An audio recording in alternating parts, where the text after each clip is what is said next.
नमस्कार दर्शक बंधु मुझे दुधन आप स्वागत करुच्ची बाबा तुम केमी सर एक नूतन अध्याय प्रत्येक गुरुवार भाई आम पुणी एक मंदिर को आसुँ से मंदिर है पुरी जिला साक्षीगोपाल निकटस्थ दासगोबार थी श्री साई बाबा मंदिर पाख तेज आसतु यार पूजा मस और भक्त मान बुझे ना बाबा आम केमी अच्छा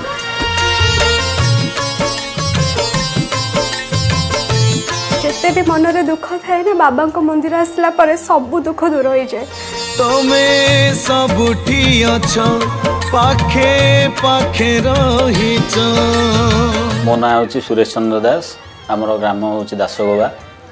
बाबांकर हूँ ये आमर प्रथमे जिते आम गोटे किसी नाला आम प्रथमे चिंता कलु 3-4 जन पिला चिंता कलु बाबांकर गोटे मंदिर आम ये करवा जो दिन आम प्रथमे ये आरंभ कलु ये आम पाखे कहीं नथिले किंतु कौन के जानी बाबांकर अनुभूति मुझे बुझीपारनी 2-4 जन आम पाखे आसी पहुँचले आम तुमको सहयोग करूँ ये कम आरंभ कलु जहाँ बहु कष्ट कि माने आरंभ हवा तापर धीरे धीरे किसी पिला आसी जुटिले किसी मेम्बर ये हेला परे धीरे धीरे से सहयोग से समस्त चेष्टार आज ये हूँ गोटे जहाँ भी हो आम बाबा आशीर्वाद ये बहुत बढ़िया अनुष्ठान टी आमर ये अनुष्ठान टे बहुत समय बहुत बालक भोजन हानिला बहुत किसी लोकर ये हुए प्लस आमर बाबा पूजा हूँ सका आमर काकड़ा आलती हुए द्विपहर मध्याह्न आलती हुए तापर संध्या को संध्या आलती हुए राति सेज आलती हुए 4टी आलती बाबा भी हुए तापर ये बहुत लोकंर जीवा आसवा भी ये हुए आमर बाबांकर ये वार्षिक उत्सव आम दोल पूर्णमी दिन ये कराए जोटा कि हूँ माने बहुत भक्त ये स्वेच्छाकृत भाव में आसती गोटे अन्न प्रसाद माने बाबांकर मुख्य जिनस हूँ माने कौन ना खाइबा को दबा तेणुक यहाँ हूँ आम से बाबांकर अनुभूति आम जी ये करूँ समस्त से सहयोग ये कार्यटी आम आगू को भी बढ़े मो निजर गोटे अनुभूति अच्छी मुझे कहवाक जाऊँगी सी हूँ अनुभूति मोर बाहाघर जो होता मो स्त्री मोर हूँ 6 वर्ष पर्यटन मोर पुओ कि झील किसी होना मो स्त्री मत सब कहे तुम बाबा को पूजा करुच हेल्ले आमको कहीं किसी फल देना से जिनस मुझे अनुभव करी जोटा कि मत 6 वर्ष पर मुझे स्वप्न देखुची मत बाबा निजे दौरान जहाँफल कि आज मोर हूँ 8 वर्षर गोटे पुओटी मुझे दिन मुझे सब किसी छाड़ी मोर बाबा होती सब माने मोर प्राण मुझे जहाँ भी करे मो बाबा को ये करी मो कार्य मुझे आग को नहीं चले एति हूँ ये बाबांकर अनुभूति तो कहले सरबनी पूरा नियारा बाबा को जी माने चाहिए किसी ये करने से क्या भी निराश करते सबकि समस्त पाखे सी था जी दृढ़तार सहकार ये करे से क्या निराश करते तमे सबुठी अछो पाखे पाखे रहिछ। मो ना पूजा माझी मो बाबा मंदिर प्राय सब गुरुवार आसे बाबा मंदिर आसे सब दुख कष्ट दूर हो जाए जिते भी मन रे दुख थाए ना बाबा मंदिर आसला पर सब दुख दूर हो जाए बाबा को देखला पर माने जिते भी दुख अच्छी ना सब किसी कौ मुहूर्त चली जाए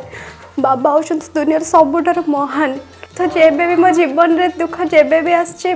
किसी भी कौन कारण भी मुझे भी समस्या पड़ी थाए तो बाबा को ना नेबा मात्र ही से समस्या आस्ते आस्ते दूर हो जाए।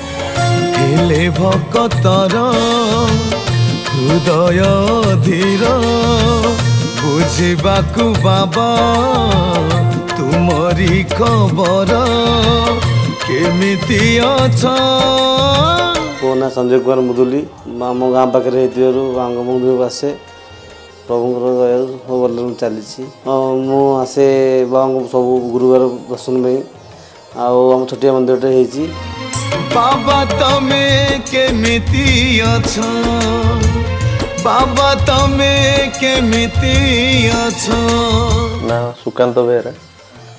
घर दासगोबा साई बाबांकर अनुभूति नियारा जे भी एठी निजर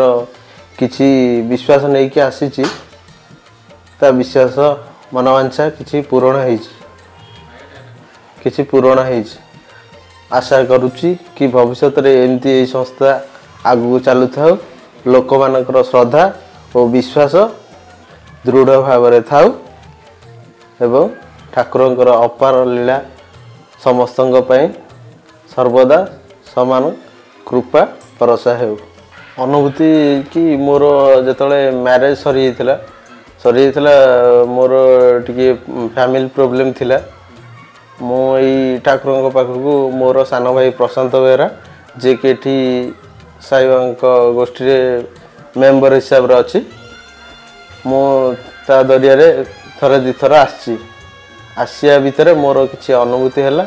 ଏବଂ ପରିବାର ଭିତରେ ମୋର କିଛି କେଳେଙ୍କାରୀ ସୃଷ୍ଟି ହୋଇଥିଲା। ତାହା ଏଇ ସାଇବାବାଙ୍କ ପାଖରେ ମୁଁ ମାନସିକ କରିଥିଲି ଏବଂ ସତ୍ୟନାରାୟଣ ପାଲା କଲି। ମୋର ଯାହା ମାନସିକ ଥିଲା ତାହା ପୂରଣ ହେଲା। ଜାଣିଛି ମୁଁ ତୁମେ ସଞ୍ଜ ତୁମେ ପୁଣି ସକାଳ ତୁମ ଇଙ୍ଗିତରେ ଚାଲେ ଏ ସଂସାର ସକଳ। ବାଟ ବୋଇ ସାଇ ମନ୍ଦିର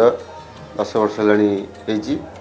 ଏମିତି ଆମର ଗୁରୁବାର ଏମିତି ହେଇକି ଚାଲିଛି ଘଟଣା। ତୁମ ଇଚ୍ଛା ବିନା ବାବା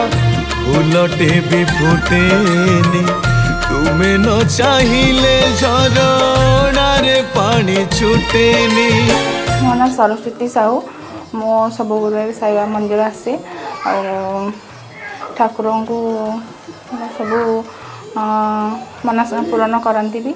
ଶ୍ରୀ ସାଇ ବାବା ତାଙ୍କ ଏକାଦଶ ବାଣୀରେ କହିଛନ୍ତି ଯେଉଁ ଭକ୍ତ ମୋ ପାଖରେ ସମ୍ପୂର୍ଣ୍ଣ ଭାବରେ ସମର୍ପିତ ହୋଇଯିବ ଅର୍ଥାତ୍ ଜ୍ଞାନ ବୁଦ୍ଧି ଏବଂ ଭକ୍ତି ଭାବରେ ମୋ ନିକଟରେ ଶରଣାଗତ ହୋଇଯିବ ମୁଁ ତା ପାଖରେ ଚିରଦିନ ଲାଗି ବନ୍ଧା ହୋଇଯିବି। ଦର୍ଶକ ବନ୍ଧୁ, ଯଦି ଆପଣମାନଙ୍କୁ ଆମ ଧାରାବାହିକ ବାବା ତୁମେ କେମିତି ଅଛ ଭଲ ଲାଗୁଛି ତେବେ ଆପଣମାନେ ଆମ ଚ୍ୟାନେଲଟିକୁ ଲାଇକ୍ ସେୟାର ସବସ୍କ୍ରାଇବ୍ ଏବଂ କମେଣ୍ଟ କରିବା ପାଇଁ ଅନୁରୋଧ। ବାବା ତମେ କେମିତି ଅଛ ବାବା ତମେ କେମିତି ଅଛ କେମିତି ଅଛ କେମିତି ଅଛ କେମିତି ଅଛ।